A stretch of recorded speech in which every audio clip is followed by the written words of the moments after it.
The NFL draft is fastly approaching, and everyone's got questions. Who's going to go number 1? Who's going to go number 2? Where's Shedeur going to go? Who's going to draft Travis Hunter, and are they going to let him play both sides of the ball? Well, drafting's not an exact science, and no matter how advanced scouting has gotten over the years, it still comes down to human beings making logical guesses, and every pick always comes down to 2 questions. Do you take the raw potential or the finished product? Do you take the guy that fills a need on your team or the best player available? A lot of franchises reach for these boom or bust players that end up busting, costing a lot of people their jobs and setting a team back for years to come. So we're going to look at the top 10 NFL draft busts of all time. But first, this is Sports Done Right. I am Hunter Wright. If you enjoy the video, please like and subscribe. Kibo, hit my music. I got my head in the game.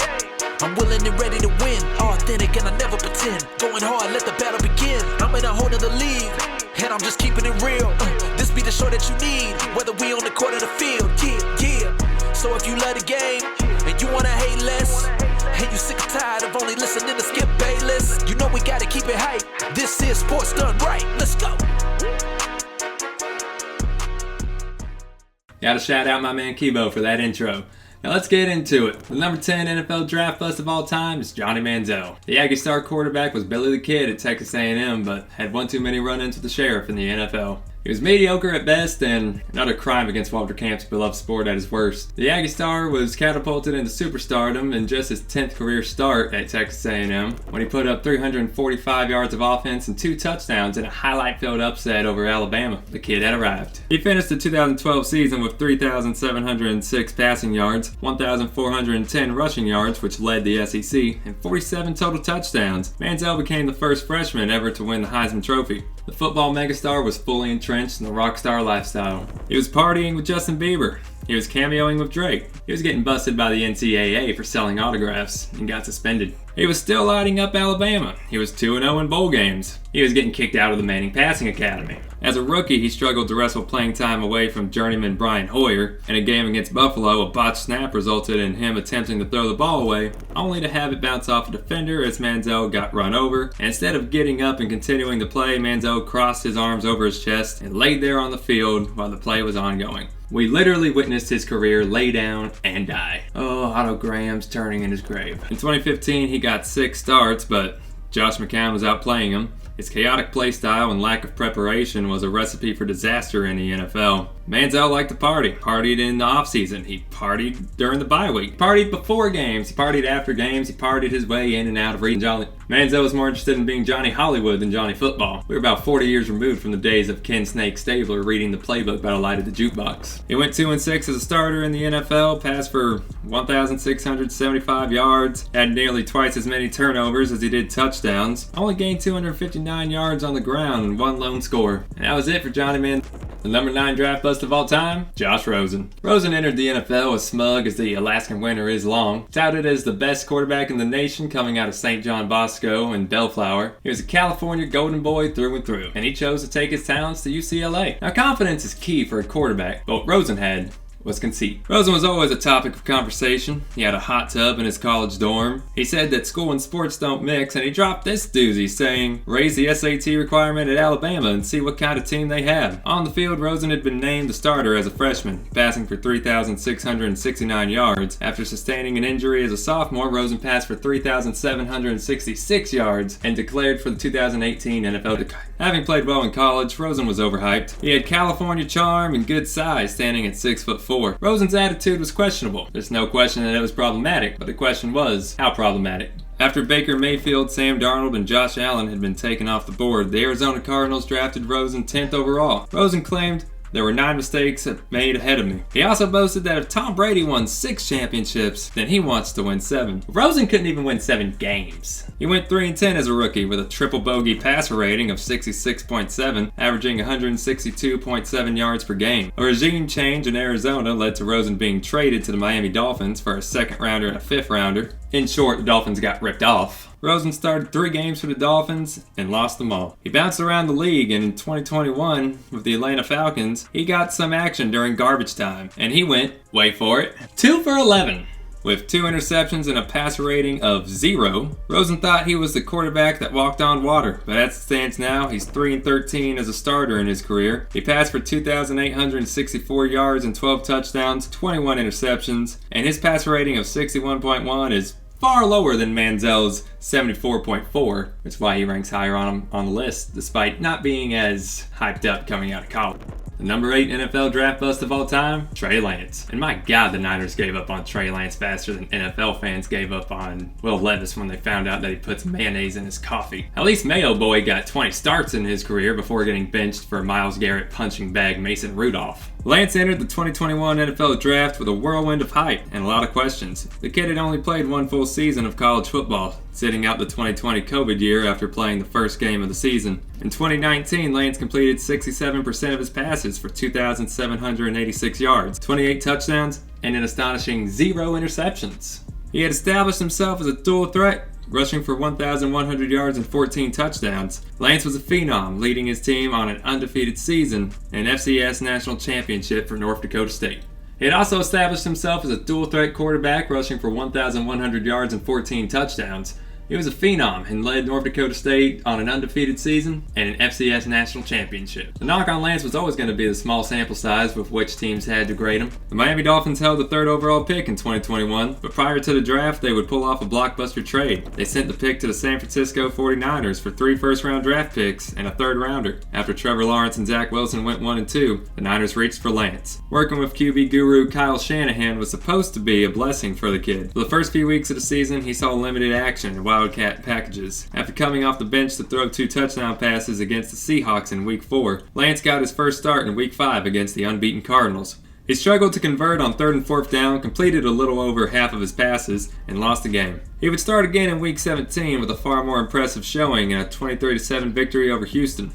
An injury-plagued 2022 season started with a bad weather game in Chicago and only 3 pass attempts in Week 2 against Seattle. Brock Purdy would emerge as the quarterback prodigy that San Francisco had hoped Lance would be, leading them to trade him to the Dallas Cowboys. Ultimately, he only started 4 games for the Niners, winning 2 of them. He had some awful offseason performances in Dallas, found himself buried on the depth chart, and would end up starting only 1 game for the Cowboys, which they lost. The 24-year-old has a career completion percentage of 54.9, a passer rating of 80.3, 5 touchdowns, 4 interceptions, 1,063 yards through the air, an additional 276 on the ground, which is by far lower than that one incredible season that he had at North Dakota State. The number 7 draft bust of all time, Lawrence Phillips. Born in Little Rock, Arkansas, Lawrence Phillips' upbringing was not for the faint of heart. His father left, his mother's boyfriends were abusive, and he ran away from his home in California as a child, but living conditions in the children's home wouldn't prove to be much better. Around age 12, he finally found a loving home. He also found a love for what Phillips found his way to the Nebraska Cornhuskers football team in 1993. During the 90s, Nebraska was a force to be reckoned with under coach Tom Osborne, running the wishbone offense with QB Tommy Frazier and Phillips at running back. In 94, Phillips rushed for 1,722 yards and 16 touchdowns for a 12-0 Cornhusker squad. After making Gatorskin boots out of Florida in the 95 Fiesta Bowl, Nebraska was crowned back-to-back national champions. Unfortunately, Phillips got arrested for assaulting his ex and was kicked off the football team. Even more unfortunately, this was not a one-time thing. The St. Louis Rams had a falling out with star running back Jerome Bettis and traded him to the Pittsburgh Steelers. They drafted Phillips 6 overall in 1996 to replace their former bruising back. In 97, Dick Vermeil replaced Rich Brooks as the Rams head coach. Smiley Dick Vermeil, who never said a bad word about anybody, who saw the best in everyone, would end up cutting Phillips from the football team. Phillips had scored 8 touchdowns in 12 games with the Rams in 97, enticing Miami to sign him. Miami is not necessarily the best place for a player with money, fame, and character concerns. He would only play 2 games for them. He received a 3rd chance at the NFL with the San Francisco 49ers in 1999, but his lazy blocking would result in the career-ending injury of Hall of Fame quarterback Steve Young. Strike 3. The number 6 draft bust of all time, Kelly Smith. Kelly Smith was actually drafted by the Pittsburgh Pirates in the MLB in 1993 at the age of 17. Smith played 3 seasons with Pittsburgh and the Erie Seawolves. The 2-sport athlete was keen to return home, and he signed a letter of intent to go play for San Diego State. Unfortunately,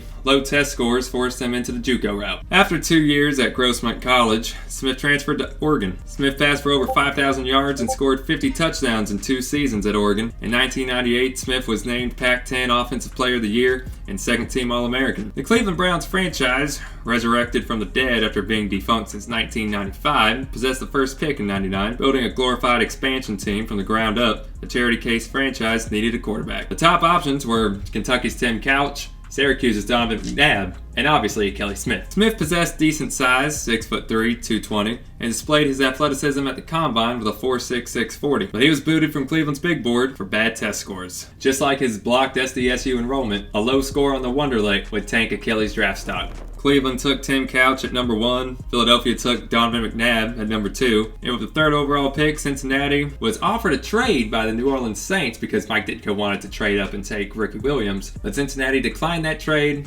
and took Achilles Smith. In hindsight, they probably wish they would have accepted the trade from Mike Ditka. The 24-year-old rookie split time with Jeff Blake for the first half of the season. Smith finished his rookie campaign with 2 passing touchdowns and 6 interceptions, going 1-3 as a starter for a Bengals team that finished 4-12. In 2000, Smith started only 11 games, came away with only 2 wins. His decision-making was egregious. His athleticism didn't save him from getting sacked all the time. And the Bengals, again, probably wish they would have accepted Mike Ditka's bargain. After 4 seasons in Cincy that were far below lackluster, Smith was cut by Green Bay and Tampa Bay and forced to go north of the border. While Smith played out his football career in the CFL, his NFL resume reads as follows: 3-14, 46.6 completion percentage. Seriously, below 500 by a quarterback in the 21st century is just astronomically bad. 2,212 yards, 5 touchdowns, 13 interceptions, a 52.8 passer rating, and 19 fumbles. Unfathomably shit. The number 5 NFL draft bust of all time, Art Schlichter. On May 7th, 2022, Calvin Ridley was suspended an entire season for placing a $1,500 bet on an NFL game. Calvin Ridley can hold Art's figurative beer. The Ohio native was a 4-year starter at Ohio State. As a freshman in 1978 under legendary coach Woody Hayes, Schlichter threw 4 touchdown passes and 21 interceptions. From 79 to 81, he threw 46 touchdowns and 25 interceptions, ranking in the Heisman voting 3 times without taking home the trophy once. Schlichter was a winner. He was the All-American. He was a straight arrow. This was a sales pitch. Baltimore was sold. The Baltimore Colts moved on from 70s stalwart Burt Jones and drafted Schlichter 4th overall in 1982. Unfortunately, in the NFL, Schlichter didn't win much, on or off the field. In 1981, a biography of Schlichter's life was published titled Straight Arrow. Yeah, that didn't age well. Schlichter had started gambling during his time at Ohio State. He was spotted multiple times at a horse racing track, but this was easily swept under the rug during the pre-social media era. During the 82 player strike, Schlichter became consumed with his gambling addiction. As a 4th overall pick, he was beat out for the starting job by 4th round pick Mike Pagel. Schlichter never fully committed to competing for his number 1 spot. He was more focused on the $700,000 gambling debt that he had compiled in 1982, over $2 million